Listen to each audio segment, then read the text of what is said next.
ఈ విధమైనటువంటి కష్టం వచ్చినా, శ్రమ వచ్చినా, ఇబ్బంది వచ్చినా, శోధనలు వచ్చినా, అనేకమైనటువంటి పరిస్థితులు జీవితం తారుమారు అవుతున్నప్పటికీ కూడా కొంతమంది బుద్ధులు మారవు. ఎప్పటికీ కొంతమంది బుద్ధులు మారవు. అందుకే దేవుని వాక్యం సెలవిస్తుంది, నీ స్వబుద్ధిని ఆధారం చేసుకోవద్దు, నీ సొంత బుద్ధిని ఆధారం చేసుకోవద్దు అంటాడు. మీరు స్వస్థ బుద్ధి గలవారు అంటాడు. మన బుద్ధికి ఏం కావాలి? స్వస్థత కావాలి. కనుక ఈ కుమారుడికి ఏమొచ్చింది? బుద్ధి వచ్చింది. అంటే బుద్ధికి స్వస్థత కలిగింది. ప్రియులారా, కొంతమంది ఈ టైంలోనైనా సరే, అప్పుడైనా సరే, ఆస్తి పోయినప్పుడు, ఇంకా జీవితము తారుమారైపోయినప్పుడు, అప్పుడైనా తండ్రి గుర్తొచ్చాడు, అప్పుడైనా ఏమొచ్చింది?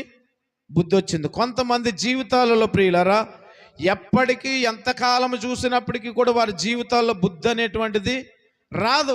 వారి మనసులో మారవు. ప్రియులారా, ప్రియులారా, దేవుని సందులో వారు చాలా హీన స్థితిలోకి వెళ్ళిపోయిన, మంచాల మీద ఉన్నప్పటికీ కూడా గోలోకి వెళ్ళిపోయిన ఒక్కొక్కరు బుద్ధి ఏమవుతుందో మారదు. ఒక్కొక్కరు బుద్ధి మారదు.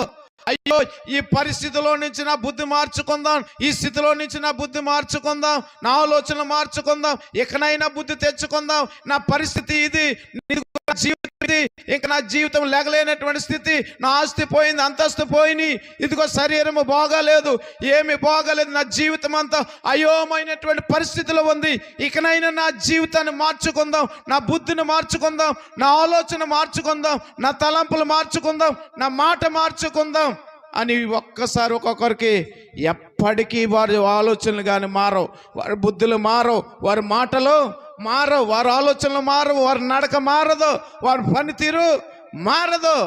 ఎప్పటికీ కూడా ఒక్కొక్కరి జీవితాల్లో చూస్తూ ఉంటాం. మనము కూడా ఒక్కొక్కసారి అంటూ ఉంటాం, వీడికి ఎంత జరిగినా ఏమంటాం? వీడికి ఎంత జరిగినా బుద్ధి రాలేదురా అంటాం. అడిగి ఆస్తి పోయినా బుద్ధి రాదు.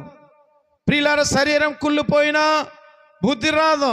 ప్రియులారా, దేవుని సందులో ఎన్నో నష్టాలు కలిగినా బుద్ధి రాదు, ఎన్నో అనేక శ్రమలు వచ్చినా బుద్ధి రాదు.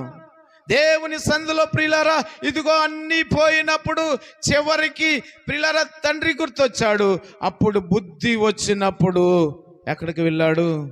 తండ్రి దగ్గరికి వెళ్ళాడు. కొంతమంది ప్రియులారా, ఏమైనా సరే, ఏమవునా సరే, ఏం జరిగినా సరే, వారి జీవితాలలో మారవింకా మారనట్టు